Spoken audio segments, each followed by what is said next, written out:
Nakakatuwa talaga na makita silang masaya sa naibigay ko sa kanilang dalawa.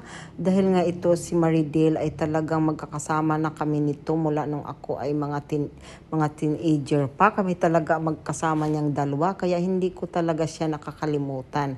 Pinapapunta ko siya dito at ito naman kanyang sister, although hindi naman kami magkasama niya noon pero dahil magkapatid sila ay talagang binigyan ko din siya.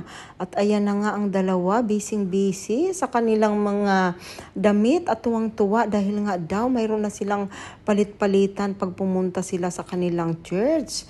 At nakakatuwa din talaga silang panurin. Tingnan mo, tawa ako ng tawa dyan sa kanilang dalawa dahil hindi sila magkanda o gaga.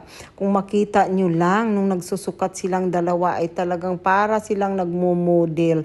Pagkatapos ng isa, yung isa naman ang isusukat hanggang sa natapos nilang